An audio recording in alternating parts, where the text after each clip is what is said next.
And hello, everyone. I'm Joe DeHoyos. I am the host of Beyond the Woodline. And tonight with me, I have James Anito. Is that how you pronounce it? Yes, sir. And Carl L. Johnson. You're actually father? Is that what you are? Or I don't know what your actual title. What, myself? That would be Yeah. him. I'm not. I don't have children myself. Okay. Well, I am a father of a beautiful young boy, but no, I'm a deacon. Deacon. So Okay. my technical title would be Reverend Mr. James Anito, but I don't go by that. I just go Okay. by Anito. Okay. Cool, man. Yeah. First of all, man, thanks a lot for doing the show. I really do appreciate it. I Yeah. know you guys are busy and you got another show to do, so squeezing me into your schedule, I do Well, appreciate that very much. maybe we'll run over and segue into the next one. There you go. There you go. So, you guys have your little group. Is it Dual Daemonology? Daemonology, right? Yeah, you could say duo demonology, but we distinguish it a little bit by saying daemonology. It rolls better. Yeah, it's spelled the very old-fashioned way. Okay. Daemonology, D-A-E. Oh, and it has. That's not all. Daemonologie. So it doesn't even end with a Y. That's how it was spelled 450 years ago. So that's what it's spelled like now. It's kind of It's also in like some way it's a kind of a play on words too, because what we're attempting to do is kind of modernize, take the misconceptions away. Of course, we'll never standardize it as fact until we have a better understanding of what's going on, if any time possible. But it's also in a way that it was used in not in the birth of demonology, but really the forefront of it, like the where it started to become its own study within the echelon of theology. And so it's a play on that. We're trying to modernize it, but we're using there's kind of a pun in there. Yeah, because we got really old-fashioned spelling. Yet our mission is to usher demonology into the 21st century. Right. It's like mixing oil and water, really, but we're making it work. To show that it does have a place in our time, and it is a legitimate study. But we call it, demonology from way back. That's You get good. the joke, and I know. How did you guys come up with this group? What made you guys decide this is what you wanted to do? We bumped into each other at a paranormal convention, and said, let's do it. There's a little more to it. That's basically it. But there's a little more to it. James actually conceived of this being duo daemonology. That's his name he came up with, because very descriptive. The duo is us, and it's you got the Latin thing there, duo daemonology, and I figure, well, we're not just going to be like paranormal people or the demonologists. We're going to with the demonologist couple. No, we got a little flair to it. I'm glad he came up with that. Right. And so we both have our own strengths and experiences and all that, and complement each other on our endeavors and make it work. So Yeah. So, but people do tend to like that title. They remember it. Yeah. They may not be able to spell it, but people remember. yeah, what it it floats. It's like Yeah, I think when I was typing out the poster and the title for the show, I kept looking back and forth just to make sure I was getting it right. Like what's autocorrect doing to us? It's messing us up. Yeah, it changes on me still, and I have it saved. It's funny. that's pretty good. So, how long have you guys been doing this particular field of the demonology stuff? Well, as far as doing it together, it's been we're in our third year now. Oh, wow. Which means it's been around for 2 years plus, but we're entering our third year with this discipline. As far as being into the paranormal, that's quite a bit longer. James and I have been acquainted for 11 years now. And I think we kind of had an inkling we were headed in this direction. But I was a member of a different team at the time, and James joined our team as a tech manager. So we would run into each other from time to time in the interims, and we were in different groups, different teams. But we would always talk about forming something like, we should do more of this. We should lecture together. So finally, James said we did meet up at a paranormal convention, Ocean State Paracon in Harrisville, Rhode Island. And we started to talk, and James said, let's form something. I have an idea. And the name was so good, it sold me right away. So, So we are an educational forum, really. Yeah, and as far as like individual experience, of course, this man here, 48 years in the field.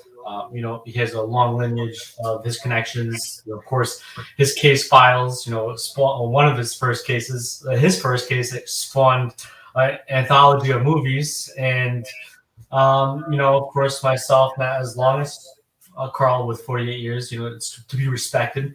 And he will always go down as, I believe, a legend in this field. I don't want to go down yet. Myself, I've been involved in this going on my 16th year. So, yeah, you look older. You look older with a beard. but you're going on your 16th year. Yeah. But between both of us, that 60 plus years of experience, right? Yes, it is. That's a long time. And of course, we are also a trio in some aspects. We have Alicia Marco Carlson. She's not in the length of the time we have, but she's an asset. She's a historian. She comes from a criminal law degree background, so she has a lot of talent utilization as well that we implement into what we do. Because it's important to hit all the bases. Yeah, she's a brainy chick we have working with us. And she's involved in parapsychology. It has gone to the Ryan Institute. Oh, wow. And parapsychology group as well. Same group, PPRI, which is a Canadian and New England group, ran by Dr. Elliot Van Duzen. And I just don't mess up his last name. Yeah, I know. Well, it's one of those, Dutch names that just doesn't roll off the tongue. Yes. Van Dusen. Van Dusen. But yeah, so we work as a trio, but Carl and I do a lot of the demonology form of it, like consulting. We'll use Elise and consultations as well.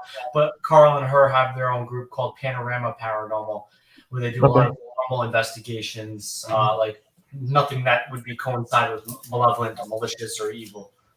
Okay. Yeah, a lot of research involved in that. Yeah. And Elise is an excellent researcher, especially historically. She's a historian, being the president of Johnston Historical Society. She's just a passion of hers anyway. Yeah. So we're multifaceted. As long as we don't use her up, we'll be okay.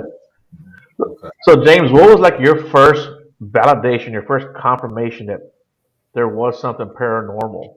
That when the light went off, I said, okay, this is something otherworldly. That's a good thing. I didn't grow up having paranormal experiences like Carl did, and I'm pretty sure he'll probably talk about that if you ask him the same question. I grew up more an inkling of is there God because of childhood traumas that I went through. I was adopted by a Lutheran family, and I was given up by my father and my mom. So of course, when growing up and kind of hearing these stories, they were honest to me. I know they weren't my parents. I was 4 years old when this all happened, so I had a little inkling of who my parents were. And I started to question myself when I heard God is good, why I was given up. And so basically, if God existed is really what led me into the paranormal. I had an experience with a picture that my aunt showed me from a bed and breakfast location they went to. I don't know. My uncle's no longer married to her. But there is a way I could probably ask this information, but I was 8 years old, and it was like a ghostly. And I loved Scooby-Doo and all this stuff. That's why she showed it to me. She knew I was interested in some form. I was reading books. I was playing Warcraft with my uncle at such a young age. She knew I was interested in a lot of mythology, lore, and a lot of stories. So she showed me this, and it just fascinated me. But the paranormal, that Yahoo moment probably was. I'd have to say, what would it be? Because it's hard to pinpoint, really, to be honest with you, because I look at a lot of the experiences I went through as a young child, or even getting involved in this field, maybe more of a human element. Maybe it was a psyche.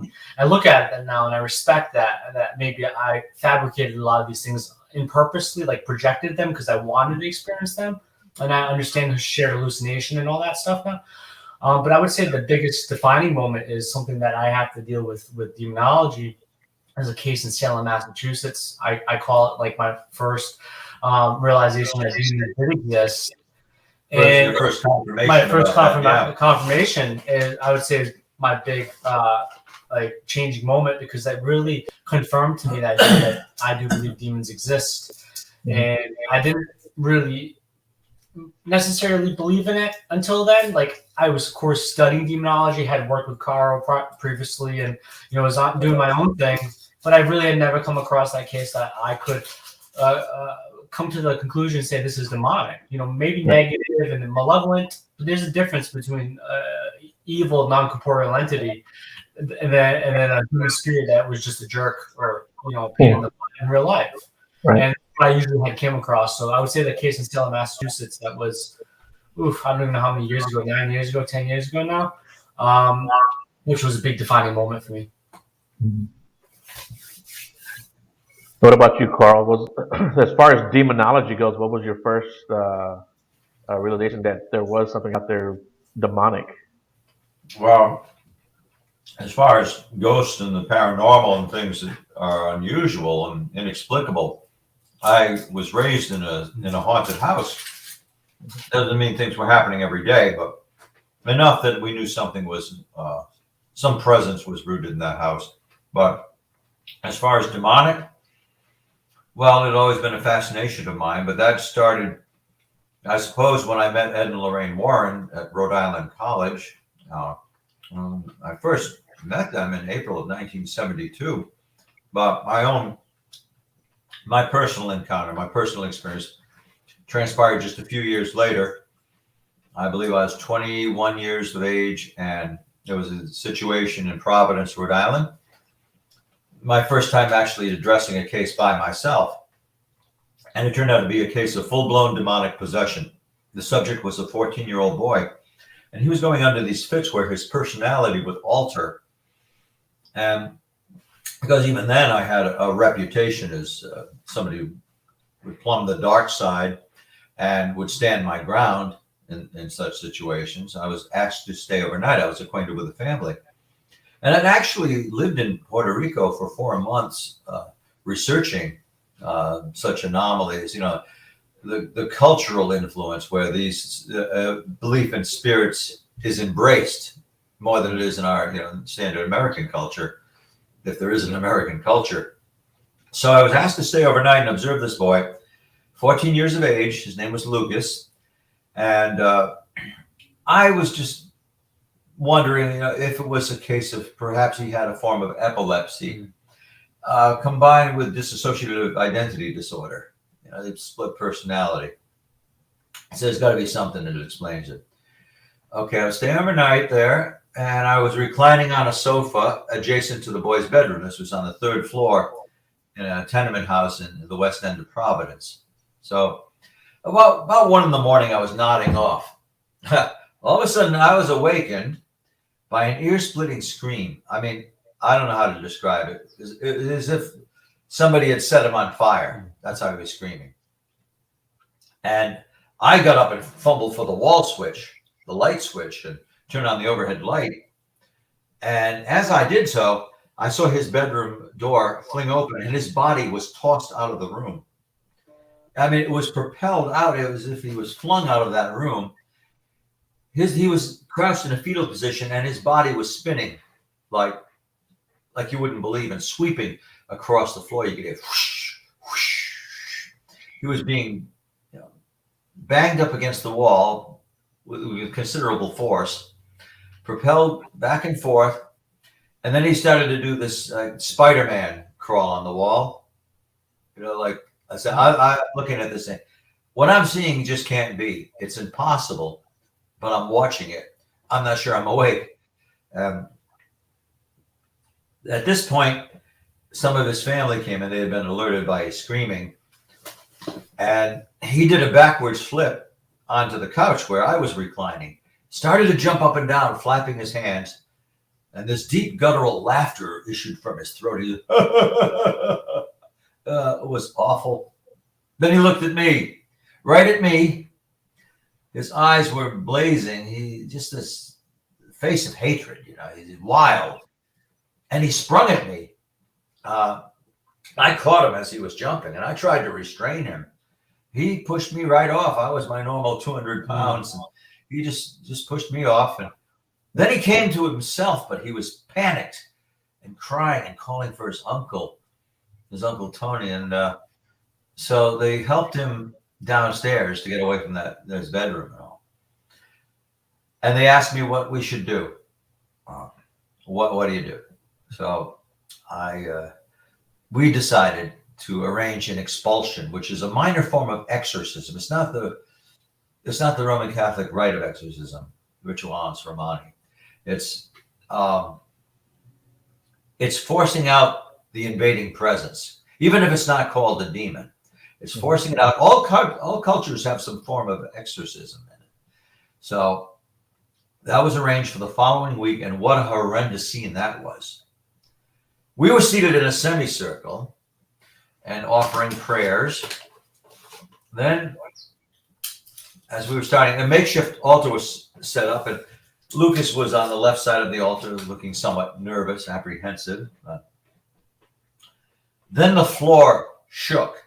We're down in the parlor on the first floor in this house. The house groaned. The floor shook. It was like an earth tremor or a truck going by, but it wasn't those things. The floor just shook. You could hear it rumble. Then it became eerily silent again, and my chair with me in it slid back across the room in the parlor. I hardly had a chance to be startled. I looked and I was in my chair. I thought somebody was pulling me, but they weren't.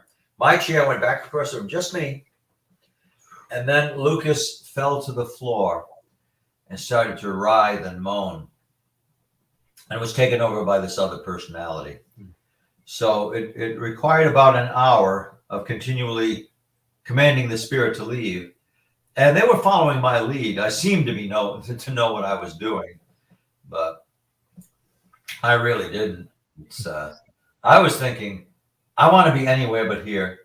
If I go back to my parents' house where I was living, there's food in the refrigerator. There's my bedroom. I can just forget about this for the night. But then I reasoned differently. If I leave now, I may never be able to come back into such a situation if I'm called to. I won't be able to come back because I fled the scene. I'll be too afraid, too ashamed and too apprehensive. Yeah. So I stood, and this was all silently going on in my mind, but I just wanted to leave there. But I stayed. I said, "This is a trial. I've got to see it through." Plus, it wouldn't inspire confidence in the people I was trying to help if I left. So, at one point during this expulsion rite, I felt this onrush of emotion. It was very sudden. It was as if I'd taken a narcotic drug. Very suddenly, I felt panicked and angry, like viciously angry, but mostly panicked. And it was like something was telling me to jump out the window. You don't belong here, jump out the window. But I just concentrated on my own sense of self, my own identity, and I fought it off, this impulse, and it left me shaky, just like constantly, no, I'm not giving into this. I don't know what it is, but I'm not giving in. And then it exited me. I felt like fingers in the back of my head. It seemed to go into a young woman who was there to assist. And she was an acolyte. Well, this young woman fell to the floor and started pulling out her hair by the handful. It seemed to transfer from me to her. So we went on with the prayers and commanding this thing to leave. And we had some additional strange phenomena. There was a picture of Jesus on a table next to me. I was hoping Lucas would look at that picture and become distracted, because a religious picture had just flown off the wall. And I'm wondering, did he do that without touching it? So I looked at the picture of Jesus Christ, and I looked back at Lucas. About a minute later, I looked at the picture again. It was upside down. I didn't see it flip upside down, but this picture, it had inverted itself. And towards the end of this, we're asking for it to go, and I'm saying, give us your name, give us a sign. When I said that, Lucas started walking towards me with that wild look in his eyes, started advancing on me. I don't know what he had in mind, but I just reflexively, not knowing what else to do, I took authority and I held up my hand and I said, "Stop." And he stopped. I went up to him and put my hand gently on the side of his head, reassuringly. And he was better after that. I certainly didn't do it alone. And my brother was there documenting this, but Lucas was all right after that. I was not optimistic. I said, this boy is going to be emotionally scarred by his ordeal. But no, he was much better. And I knew him for a few years after that. I remember about 2 years later, I asked him, I said, no, it was probably more like, let me see. It was like at least 3 years after. And I asked him, you remember that time you had back in your parents' house? He said, no, not really. I don't remember much about it. I just remember it happened, but I don't remember. Because I thought it's probably good that he didn't remember. So that was that dreary story. That is how I was ushered into the world of demonology. Kind of thrust upon me. And then it seemed every case I was called on had some dark elements to it. Like, well, we can't handle this. Domino effect. Yeah. Call Carl. We're going to call the demonologist because we can't handle this on our own. It's beyond us. Someone brought a magazine article to me. He said, Carl, you're mentioned. Look at this magazine. And I went, oh, yeah, am I? And it said, and in Rhode Island, is Carl Johnson, the demonologist. And I thought, demonologist, huh? Okay, it has a ring to it. All right, I'm a demonologist. Until somebody tells me I'm not, I'm a demonologist. And this is going back to the Jeepers Crow, the late 1970, around 1980. Well, that demonic case was in 1980 to 1981. So then I started getting, during the 1980s, started getting called upon. That's how I got into it. And I'll be demonologist until somebody gives me a cogent argument that says I'm not. Okay. Yeah. Well, hey, you know what? I'm not going to argue with you. I'm going to say otherwise it'd be a longer show. Yeah. But I got a question real quick for you from one of the viewers. It says, James and Carl, do you feel teenagers are more at risk for negative attachments? Do they need extra protection? And James, why don't you go ahead and answer that? That's a good question. So I would say anytime you have an individual that has to deal with personality, their traits, and that's why every case is different. You tend to see in, of course, cinema, the child be affected, Reagan and the Exorcist, and the little girl on the right, and Poltergeist, the little girl as well. It's not really demonic possession, so to say. But I would say teenagers, depending on their mindset, could be more effective if they dabble in the occult. Of course, they do a lot of partying, they do a lot of negative things. Maybe then they will be a little bit more receptive to receiving something negative, such as a negative attachment. But the reason that you see children be affected more so, of course, in cinema is because of their gullibility. They're more able to allow something to come in and invite because these demonic entities masquerade as something different. And it could be as an child or adult figure, and this child allows this communication to occur, and then that child is then, of course, opens the door, allows anything for the possibility to occur. That's one of the strengths of the demon, illusion. Deceit, So I would say that's why maybe teenagers would be more able to be affected, because if they're more perceptive to it. Of course, Halloween's a big thing as we're getting close to it. It brings you to the culture of ghosts, spirits, Lost Mortes, Samhain, Halloween, Belial in Asian areas. So there's a lot of things that introduce the mind at an early age. You wouldn't know what ghosts are unless a child wouldn't know what a ghost is unless you told them what a ghost was, or they watched something on it. So it's in that same concept. That's why when you start to get older, you might not deal with it anymore because you start canceling out. And that's why they say with people with abilities at a certain age, it drops because they don't believe in it anymore. Their imagination is gone. So belief does have a lot to do with it. Yeah. They embrace the belief. Yeah. So I think that has a lot to do with the teenager realm of it. But I wouldn't say they're more able to be affected by a demon. I think anybody is, as long as there's trauma involved, as long as there's an invitation involved. It's always, of course, going to occur. But that's why children, maybe teenagers, will be affected. Yeah, at that age, they're talking about their adolescence. They're more of a clean slate. Yeah. They're establishing their own identity, their own sense of self. So something can fill that, so they're more easily influenced. Therefore, are they more vulnerable? That's why they say, especially, I know this is a different argument, different subject, but it's in the same realm. When we deal with people, it's called an intervention in some cases. Right. So, demonic infestation and oppression, possession is kind of like addiction. It gets worse because you allow it to occur. And I say allow it to occur in not a very evil way. Unfortunately, circumstances occur where it unfolds, and it's like addiction. So it's it can linger as long as you want it to linger, and then when you want to stop it, that's when you can cancel it out. So, but it can be a long process, and it's very hard to deal with. So, like, what do you guys take on Ouija boards? I know a lot of teenagers fool around with Ouija boards. Ouija board! Oh. So, what are your take on that? Is that something bad? Is it good? Is it not what everyone makes it out to be?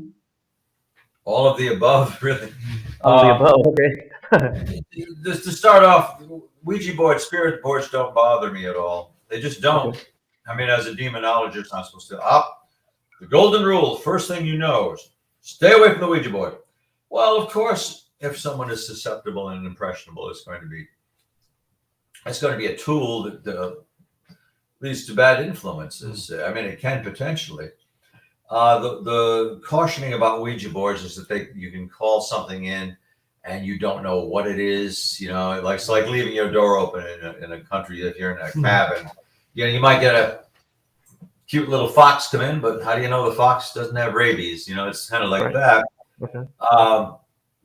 To me, it's a parlor game. It's a basically harmless thing, but in the wrong hands, if somebody is imaginative and susceptible, it could be dangerous. But what I think the principle upon which the Ouija board acts is basically ideomotor impulse. Ideomotor response. Like the hands. If you're holding your hands over a planchette, you don't want to be the one to move it, and your hands start twitching a little bit. You're barely touching it. Naturally, you're going to get a little impulse there, moving the thing around. Having said that, I've had remarkable results on a Ouija board. Where it's told things it shouldn't have known, and it's like, you didn't know that, I didn't know that. We'll find out later. But they just don't bother me. I don't give myself over to them. If it says don't cross the street at a certain time, I'm still going to cross it. If it says invest in a certain stock or something, well, I might try that. But they're just there. They're a planchette, the board. It's the players that move it, and it's the players that influence it. I do not think a spirit comes into that planchette or it goes through your fingers and starts moving it around. But like any means of divination, if you pay enough attention to it and stick with it, you're going to get some unexpected results after a time. It could be created by parts of our mind, not strictly by imagination. You can actually create this thing, and it behaves as like a genuine spirit would. But yeah, sum it up. No, they don't bother me. Somebody gave me one, I wouldn't throw it away or burn it or drown it or whatever. Drown it, yeah. I might give it in. Well, I don't know. What's a proper way to get rid of a Ouija board? Bury it in Holy Land in a black bag, black burlap sack, or throw it in a body of water, because both, of course, are Mother Nature. Water being important, Earth also being. It's also part of the elements too. That's interesting. Yeah, but you don't burn it. They say never burn it. It Angers the spirit because you've destroyed its resting place. Yeah. Okay. Now, if I dug a Ouija board by mistake, like I do some cemetery conservatorship, at least Giovanna Carlson, who we mentioned, that's one of her things she does. She runs the Johnston Historical Society. Johnston Historical Society has a cemetery committee where we police historic cemeteries. There's about 100 of those historic. I was at one of them today. Yes, you were. Salisbury Farm. I was in the town of Johnston, Rhode Island. Now, if we unearthed a Ouija board or a spirit board or something, some hex device, I would put it back where it was, respectfly. But I wouldn't feel, I have to cleanse myself. I have to wash myself with the brook. No. You have my picture taken with it first. There you go. See, I don't have one of those nifty occult museums yet, so I probably wouldn't take it back with me.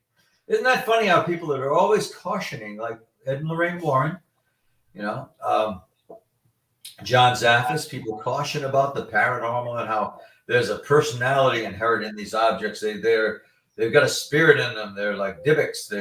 They absorb the spirit, but they take them home and put them on display in their museums.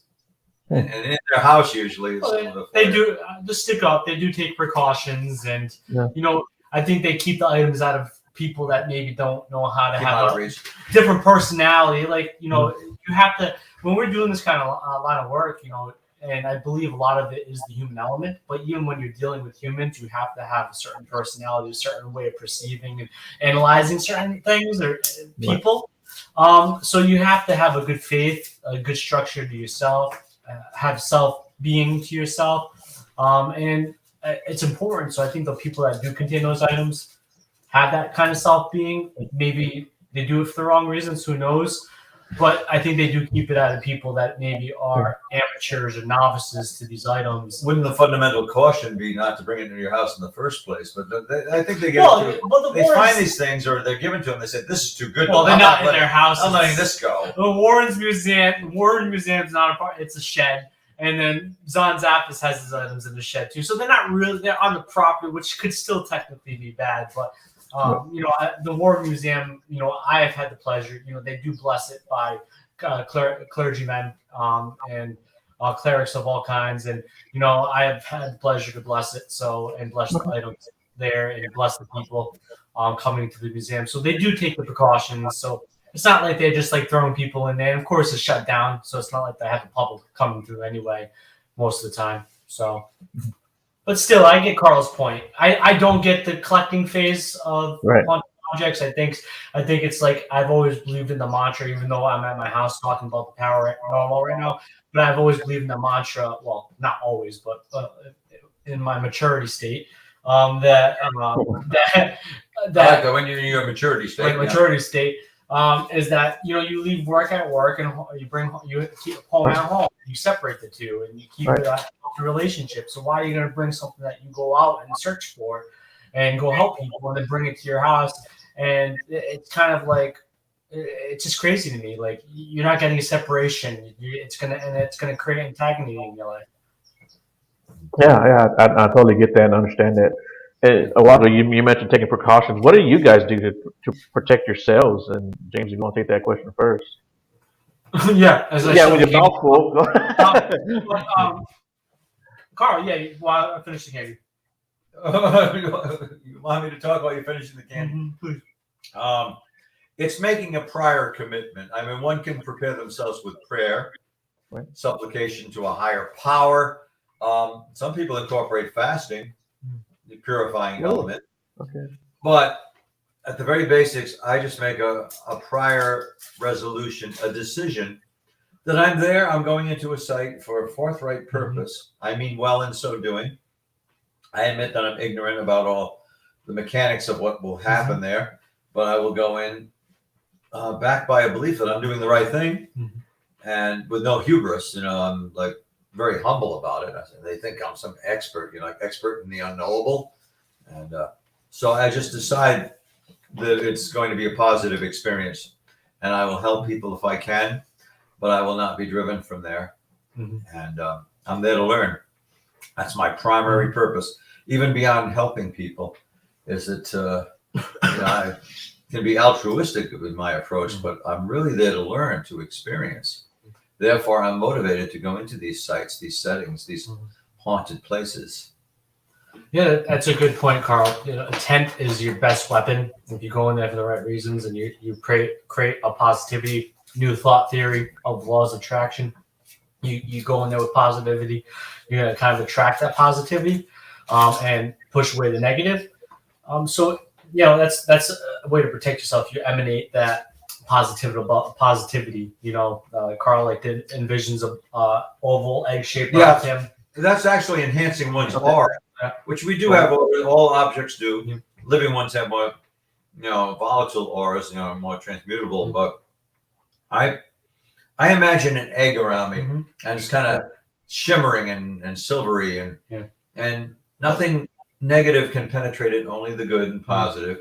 And see, he envisions. I formulate through sound, on Where the Case or the whole week. I'll become tranced in music I can't really meditate. I can pray, of course. I have some form of praying, but with him, he imagines that I invoke my vibrations through music, and of course, on a case, I'll listen to music, and that'll put me in a good mental state. That's definitely good protection. And for the people that are religious, Carl, you see Carl wearing the cross, and I usually have one on, or I carry my Saint Benedict's on my keychain. Religious symbology, iconography helps as well. But of course, that's only an item. It's like if you go overseas to war and you wear bulletproof armor, that doesn't mean that you're going to not get killed or shot. Right. So, there's always these concerns and things you have to look out for. There are always variables. There's always the element of the unexpected. So you have to anticipate the unexpected. So you can protect, but that doesn't always guarantee that you'll come out unscathed either. Right. So what music do you play, James? Is it like faithful music or just something melodic that sets you can actually enter a beta state mentally through music and be prepared. What do you I think it's high RPM music. I like metal, like high heavy rock, like even do some Queen or something like that, like even techno. Like if I listen to country, I'd probably start killing people. I'm just kidding, guys. But no, I listen to anything that creates an upbeat nature. Keeps my mind at a good pace. I knew a teacher I worked with. He was a historic history teacher for 40-odd years, and I worked with him at historic Slater Mill. He would say the definition of hell this country is other people's music. Yeah. It's true. It is true. Well, we always listen to good tunes. Carl can attest to it. We blast out to music on the way to cases or way to events, like lectures or investigations. I agree. We always listen to music, and it's a wide variety. Elvis to Dua Lipa. You never know what it's going to be. Yeah, my playlist is all over the road, man. You know what I'd like to listen to? There's two artists, Tangerine Dream. Mostly instrumental.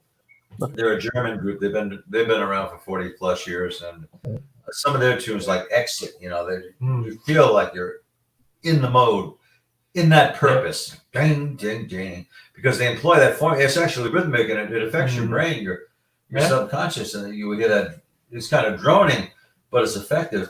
That's right. Now another piece. That's by Tangerine Dream.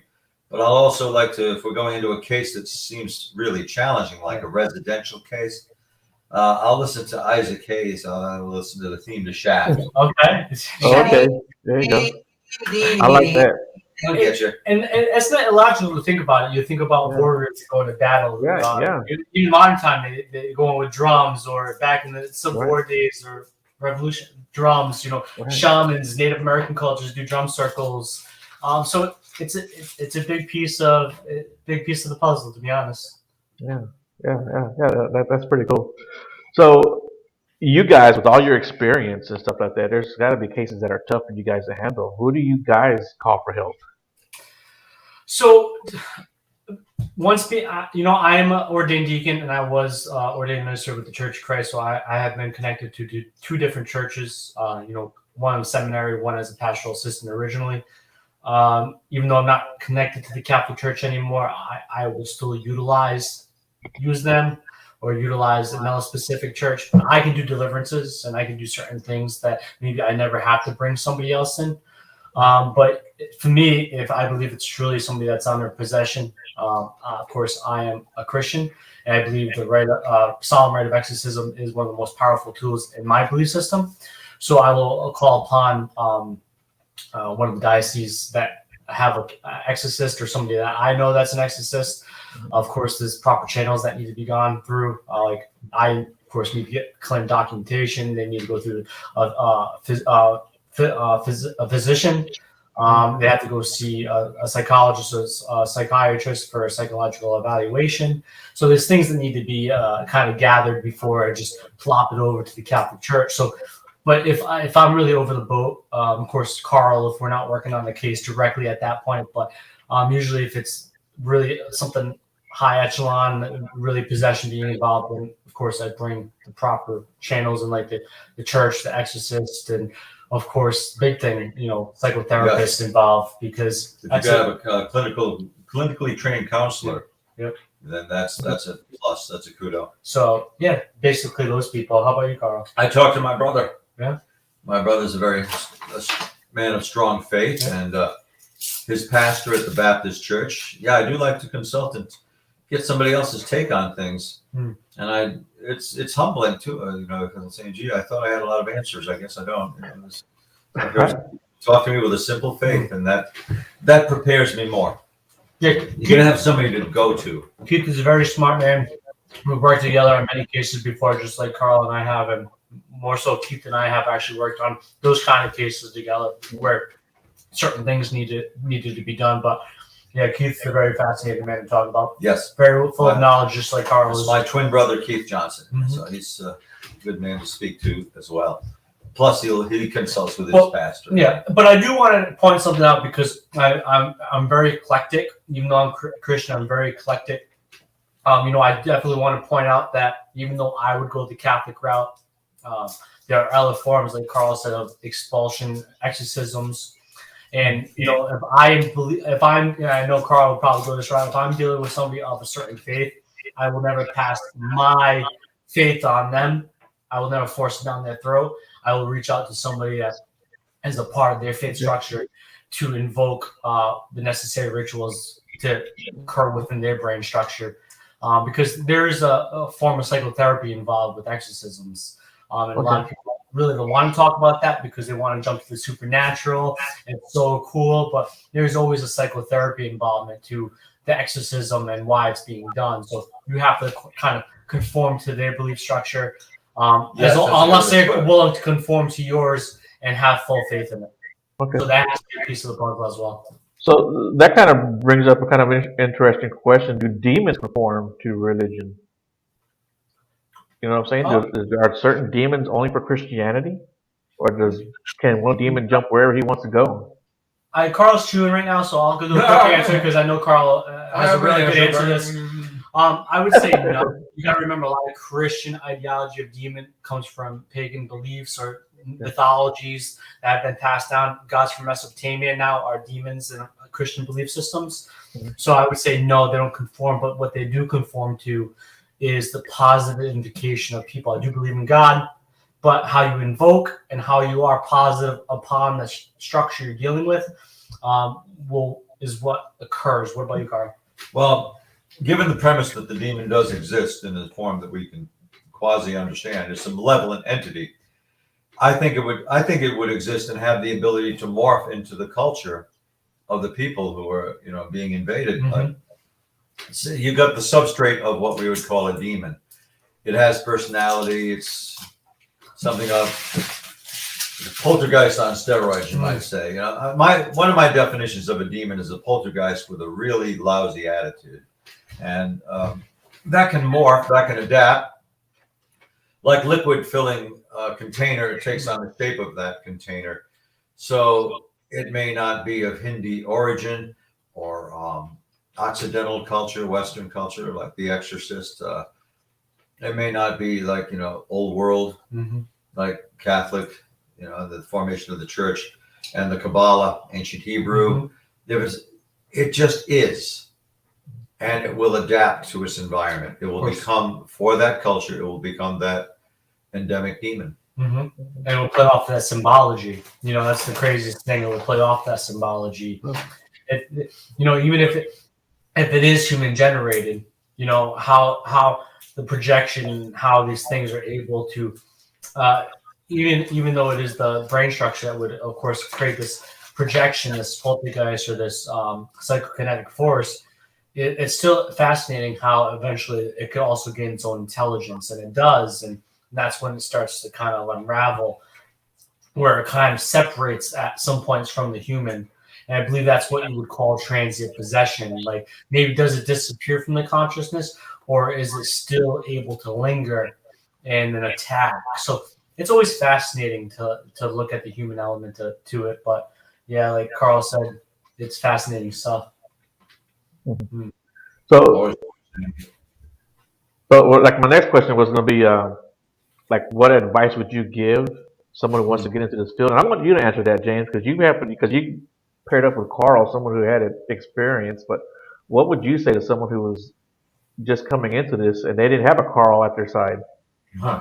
Yeah, I definitely think they need to find a Carl by their side. There you go. Right. Yeah. I think one of the important things of getting involved in demonology, and I toot my horn, and I mean that.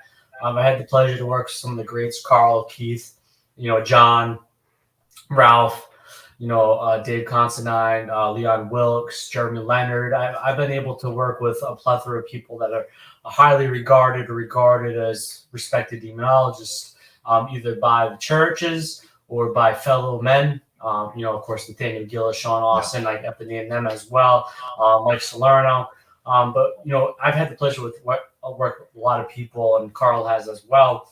So I think the biggest important thing is to be mentored, because you'll have somebody that guides you, that has that experience, and is able to show you the right protocols and procedures.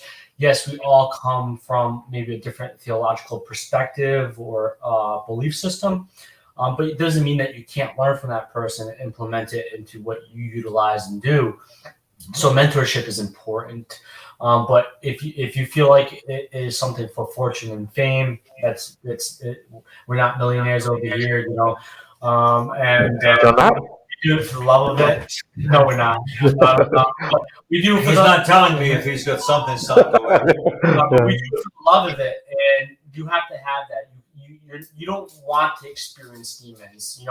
It's something that like Carl said earlier, it rings true. Is you have to be there for that right reason. You have to understand that you are there for a purpose. And so if you are looking to believe in demons, and then, okay, maybe you should read about it, being to literature, the academia aspect of it. But when you apply it, which Carl likes to coin it, applied demonology, or applied demonologists, we apply the study.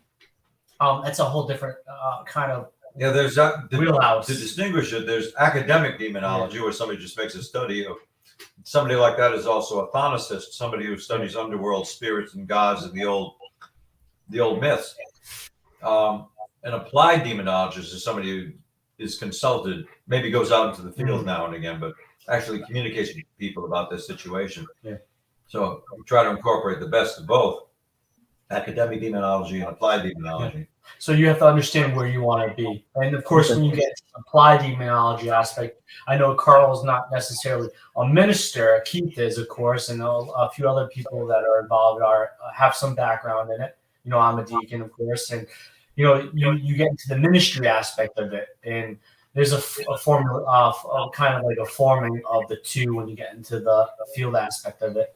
So you have to kind of meld a bunch of different things. And then, of course, with applied demonology, you have to have a good understanding of psychology, biology, physics, of course, air movement. You have to have a little bit of kind of, and, he's a walking encyclopedia. So I wish I had a photographic memory of this man. With a few pages missing. But you have to have an understanding of every little facet of thing to apply it to what you're dealing with, because we don't want to jump to conclusions wrongly. We are there to do our best.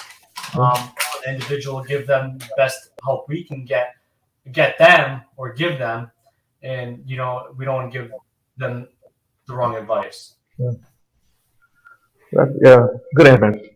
And Carl, I got one question for you. What's your goal? What's your end game here in this field? To legitimize it as a study, to show that demonology does have a place in our time and our society, that it's not obsolete, it's not archaic, that it addresses a certain avenue of psychological research. Demonology does. We just don't have the clinical terminology and the nomenclature to make it sound scientific. We use words like spirit, influence. I prefer influence over demon. Okay. It's a loaded term, and it is a head turner, though. But you're the demonologist. What is he even? But that is what I'm trying to do with this. Is that it has a place now. Right. We may be so sophisticated and learned in our technical society, but there's still the darker recesses of the human mind that calls to be studied. You know, Right. under the title titular, it's demonology. You know, Right. has a place. Now you can't just say demonologist. That's what I do. I study evil spirits. You know, I got to qualify it and say, yeah, but I'm looking at the human mind and how it responds to these outer influences that are supposedly external. Mhm. You know what I'm saying? Right. Yeah. So You know, legitimize yeah. technology, make it real. Yeah. So that kind of brings up a kind of interesting subject for me too, because I'm in the Bigfoot field and I've been doing more and more UFO, more and more paranormal stuff, and it seems like at least in the UFO field, the government's kind of coming out a little bit about that. Well, at least the Pentagon is. In the Bigfoot world, there still seems to be quite a bit of cover up. What about in the demonology world? Does the government acknowledge it? Do they care about it? Do they cover it up? Well, there actually have been quite a few studies by the government. You know, the CIA had cyborg training for a long time until they wrapped it up. You know, I forget, was it Blue Book? I believe it's called. Project Blue Book was the original one. Oh, So okay. you know, they attempted to have psychic warfare. You know, they did the Philadelphia experiment where they tried to bring a ship to another dimension or time slippage. So yeah, the government has practiced with many forms of utilization of the paranormal. I know people, it's a sore subject, but look, the Nazi regime, they were fascinated and Very much involved in occult The research occult and research. study, and I should say occult exploration. yeah, for sure. Research. And you know, had a prototype UFO to talk about the connection. But so, you know, you look at the government. Yeah, every government probably has participated in some form of trying to perform something. Like, can you imagine somebody being telepathic, being able to send messages to you? That would be the greatest way for a spy to get away with something, right? Oh, I'm here, but you know, so like, of course, it's been utilized as far as demonology. I don't think there's any formal suppression of demon lore or demon No, supposed reality. I would think that the only Instituted by the connection would government. be the recent Conjuring 3 case, The Devil Made Me Do It, where Arnie Johnson, they try to use the demonic possession, of course, route, which didn't work. But I believe where it did work was in Germany, where they actually got away with using the demonic possession route in court, to be honest with you. So it has been attempted to be used in some form, but never succeeded, never utilized. But you got to remember, though, parapsychology, which is technically a part of the paranormal field, is accredited social science in America. So I guess that has some form to it.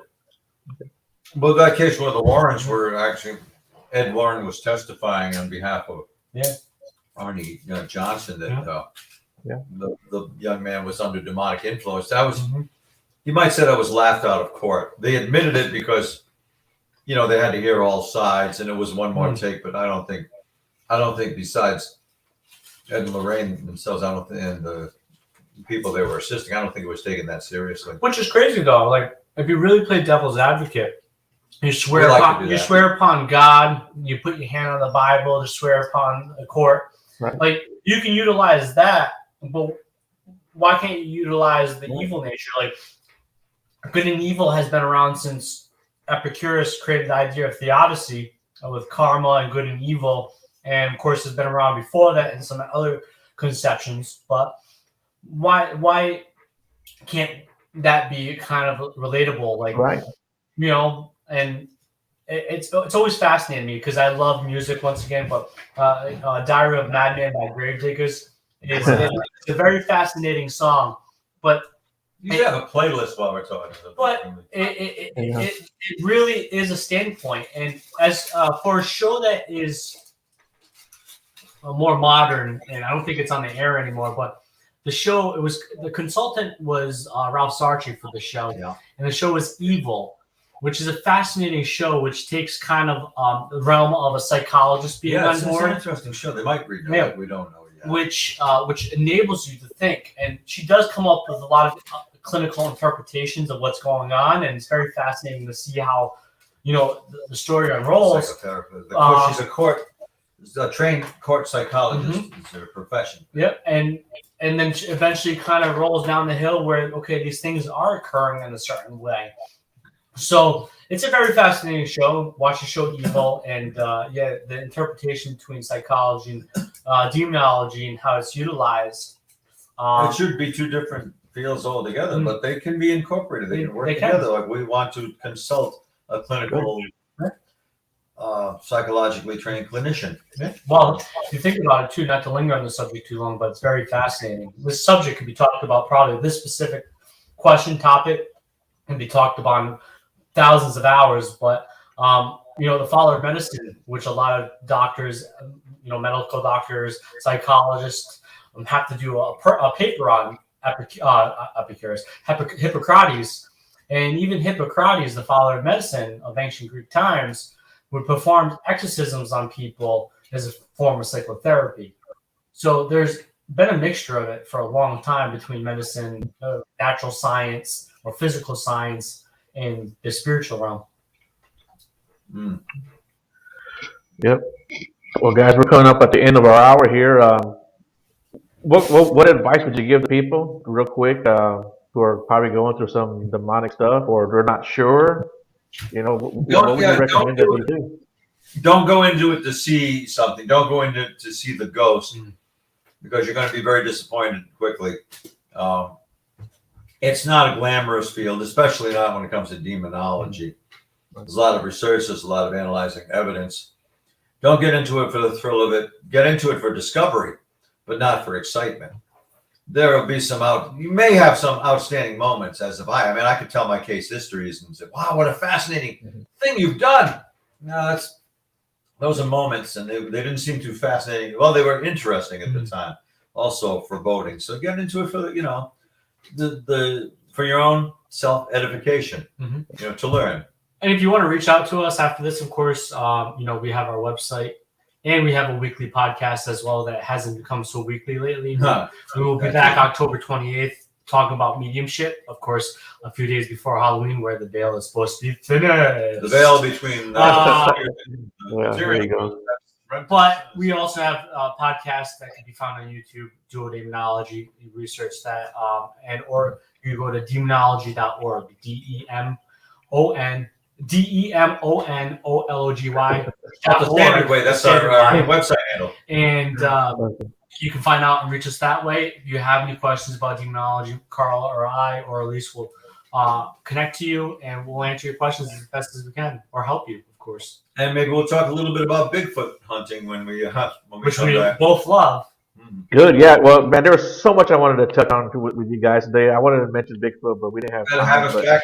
We talked too much. I'm sorry, man. Hey, no, man, that's great. I love it. The one thing I want to say about Bigfoot is happy birthday to Bob Gimlin. Today was his birthday, his 90th birthday. You know, guys, familiar with Bob Gimlin? I know who Bob Gimlin is, and I didn't know he was turning 90, but today's his 90th birthday.